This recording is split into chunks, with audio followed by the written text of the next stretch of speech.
Alright, so what we're going to be working on here is just trying to kind of finish a really simple Xbox. This lecture is mostly about lining things up with the image plane, so we're not going to go into too much detail with the Xbox. We're just going to try and make kind of this simple shape here, which pretty much resembles everything we need. A lot of the stuff on the Xbox can be textured on because it doesn't really have any indentation. For the most part, it's all pretty flush. So what we're gonna do, you guys should have from the other video a box that basically lays out with the shape of the general Xbox. And what I've done here, you'll notice on the front view and the side view, is just lowered the top of my Xbox to where before the hard drive comes off of it, right? So I just wanted to be under the hard drive because I'm going to extrude that piece off because it's a separate piece of the Xbox, right? So that's kind of where we're going to start. Is we see all of the main features of the Xbox, right? We notice that if we look at it, you can see that there's a curve here on the front of the Xbox. And if you look at it from the front, you see both of the sides are kind of curved in.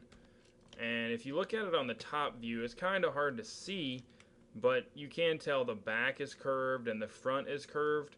And you can also see through right here, these two lines, that this part of the hard drive that sticks up is also curved forward. So we're just going to kind of try to represent all of those lines.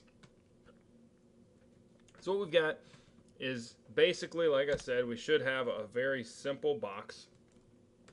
What I want to come in and do first is recognize that the hard drive sticks off from right about here and it starts to come up. So I assume that that is in line with kind of this portion here on the top. So I'm just going to come into Edit Mesh and insert Edge Loop, and I want to insert a single edge loop relative distance from edge. And then here in the top view, I want to line that edge loop up with just this section right here. So that gives me an edge to work with. And with that new edge that I've created a face here that I could pull up or push around to try to make the hard drive. But what I'm going to do is I'm just going to extrude that really quickly. It's going to be a simple extrusion. I'm going to scale it down just a little bit. And then I'm going to extrude it up. A second extrude and just pull it straight up. And you notice I'm working in all three views, right? I want it to be lined up in the front view, and you can see here in the front view it's a little bit too wide, so I'm going to have to fix that. And then here in the side view, you can see it's just a little bit too far forward, so I'm going to need to fix that. If I fix both of those things, it should line up here in the top view. So what I'm going to do is I'm just going to come in and I'm going to select my entire face loop all the way around my hard drive. And I'm just going to hit the scale tool, which is R on the keyboard, and I'm going to scale it in until it's about the right thickness. And then I'm going to come into the side view, and I'm just going to move the whole thing back until it lines up with the back here on my hard drive. And you'll notice that what I've done here, the front is very boxy, and even though on the hard drive it's actually not. So I'm just going to pull this boxy front back, and I'm going to try to line it up here with my actual front of the hard drive. So you'll see if I come up here and look at my perspective view, everything here is lined up in the side view, everything's lined up in the front view, and everything's lined up in the top view. So it's starting to look like a basic box with the hard drive attached on the top of it. But what we need to do is come in and just kind of add all the curvature. And the easiest way to do that is just by inserting edge loops. So I'm going to work here on the, let's see, I'm going to work on the front view first. Well, no, I'm going to work on the top view first. I'm going to work on just getting these contours here, this contour here, and trying to help the contour of the hard drive. So I'm going to edit mesh, insert edge loop, and I want to use 4 edge loops. It's kind of an arbitrary number. You could use 10 or however many, but 4 I think will give me the curvature that I need without using too many edges. So I'm going to just put 4 in real quick. And this is a cool trick that some of you haven't seen yet, but you'll notice I'm hovering over the individual edges. And if I double click on an edge here, then when I'm in the perspective view, you can see that I've selected the entire edge loop. Right, and all that happens is I just have to double click on a single edge. So I'm going to come back into the top view, and I'm going to select the outside edges of my Xbox here, the outside verts, and I'm going to scale them down. And then from there, I'm going to start selecting the edge loops like I talked about. And I might need to scale them out some and then scale them down. And all I'm doing here, you can see, is I'm just kind of starting to line everything up with the sides of the Xbox. And I think I'm doing okay. I'm just going to scale it in. It's a little bit too wide, I think. So really simple, just making those few edge loops and moving them around. What I've got is kind of a curvature, right? And you can tell if you zoom in, it's not actually flat, right? Because I've got 1, 2, 3, 4, 5 edges kind of defining that curve, but because of the way that I kind of stepped out each individual edge, it starts to create a curve shape, especially from a distance. And it looks pretty good. So the problem here is in the top view, you can see my hard drive's not very contoured. It's still pretty flat. So what I want to do is come back into the wireframe mode, and I want to take these edges here, which are supposed to be this flat shape, and I want to scale them back. And if you take a curved edge and you kind of scale it in on itself, you can start to make it a straight line again. And once you do that, I'm just going to move it back into place.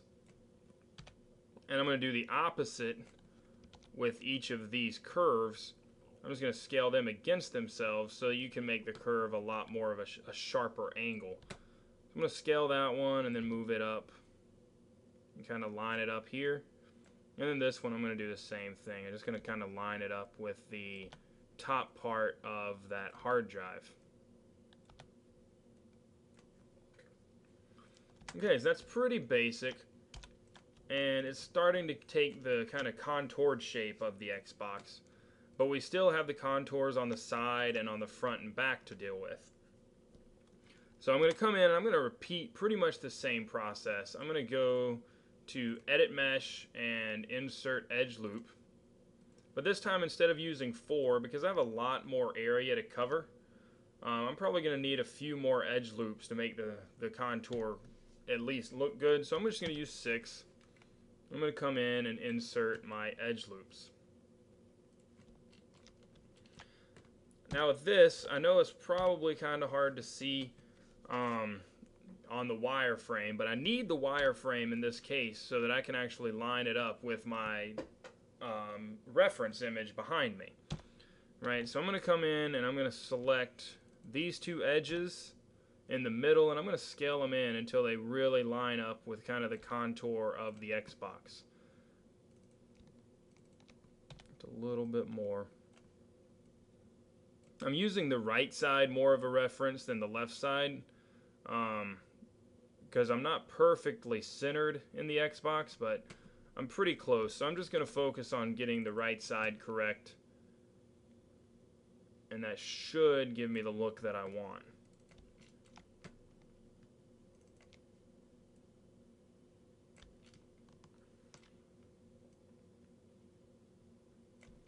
So every set coming down, and then I'm going to take those same edges and I'm going to do the same thing here on the side view. Just going to scale them in. And one thing I noticed while doing this is the back doesn't seem to be quite as contoured as the front. So I'm going to have to come in and just move those back out just a little bit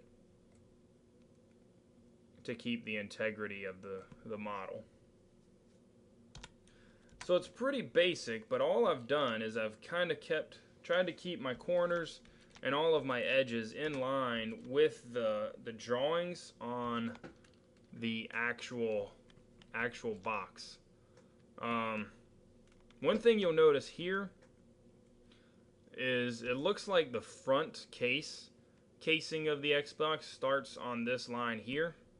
So I'm just going to grab this edge loop and I'm going to move it forward. Looks like I'm going to have to grab the whole vertex loop. And I'm just going to move it forward until it lines up with that piece.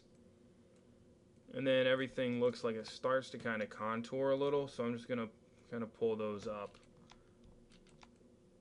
And the same thing in the back. It's not exactly lined up. So I'm just going to come in and try to kind of grab the corners and just kind of line those up a little bit better.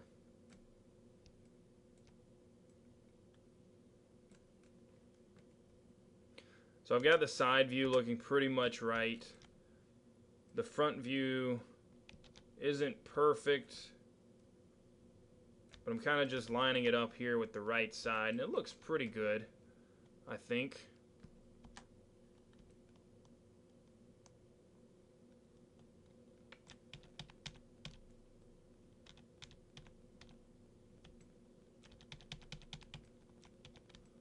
I think maybe trying to move those in the side view just a little bit might have messed it up some. So I'm going to move those back.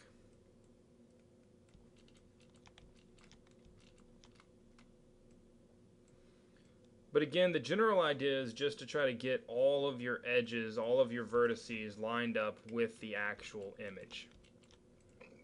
And once you do that, hopefully, you end up with something that starts to take the shape of the object you're trying to make, in this case, an Xbox. It's not perfect, but it's pretty generic, and it's relatively close. One other thing I want to show you, a lot of students are going to run into problems with things where they're trying to create a circle out of these cubes, out of our quads, right, our four-sided faces. So I just want to give an example of that really quickly. There's obviously no way to turn a cube into a circle. But what we can do is we can get a little bit closer. So the best way that I've found to do it is to come in and just insert edge loops and use multiple edge loops in one. And then I can just insert 2 edge loops crossways on this cube. And once I do that, I should be able to come in and just scale those out. And you see pretty quickly I start to get a rounded shape. Now if I wanted to repeat the process and insert more edge loops this way and this way, then I can do the same thing, scale those out just a little. And it starts to get more and more round, right? So the more edges I use, the rounder it gets. A lot of times people will just want to come in and create a cylinder, and that's okay. Obviously the cylinder's round by default, but you can get the same basic shape using a cube and just inserting a few edge loops. The one benefit of this is if I needed to come in and insert more detail, I could insert an edge loop and it would go all the way around my object. Whereas the difference, if I insert an edge loop on the cylinder, it stops when it gets to the triangles. Which is why we don't like triangles. But you can work with it this way. It's just that if you did want to work with a cube and making kind of cylindrical shapes, you could. The reason I'll bring that up is because the front of the Xbox has the power button, and the button's pretty round, and even though most things on the Xbox are pretty flush, there's no real protrusion on any of this, the actual button does kind of concave in. So what I want to do is just create the general shape of the button. So I'm going to come in, I'm going to edit mesh, I'm going to insert edge loop. and relative distance, because what I want to do is I want to put an edge directly on top of it and an edge directly on the bottom of it. Right, so I have kind of an outline of the shape now. And now I can come in and I can just kind of grab these vertices and I can start to shape them around the curve.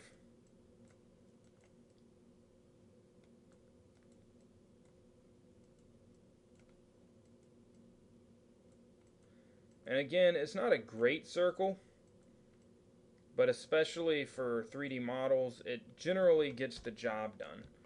So what I want to do is I just want to grab all of these faces here now that are on the front, and I want to extrude them. I want to scale them in.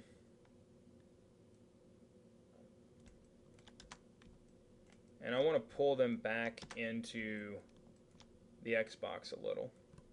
I'm going to repeat that process again. Scale them in a little bit more this time and just kind of pull them back into the Xbox.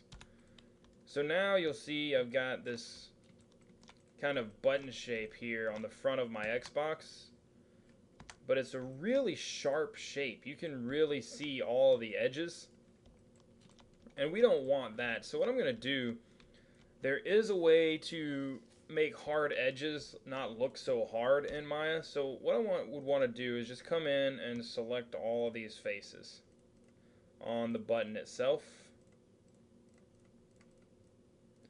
Once I have all the faces selected, I want to come up to normals and just say soften edge. And with that, you can see the hard edges kind of went away, and I have a much smoother looking face. I'm just going to modify it a little bit, just kind of make it look a little bit more rounded. I feel like I didn't do a great job with the rounding earlier.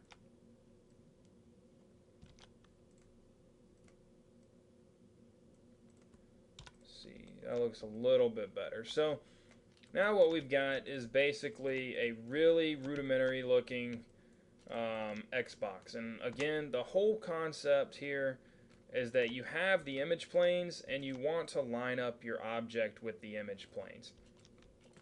So again, from the first video I told you a little bit about the assignment. What I want you to do is just pick a really simple object, and you can go again to the blueprints.com. So the-blueprints.com, and you can look at the blueprints database. And again, stay away from the cars and the motorcycles.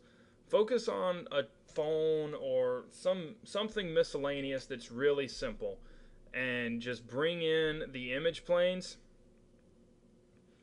and make sure that the image planes you have at least a front, a top, and a side view.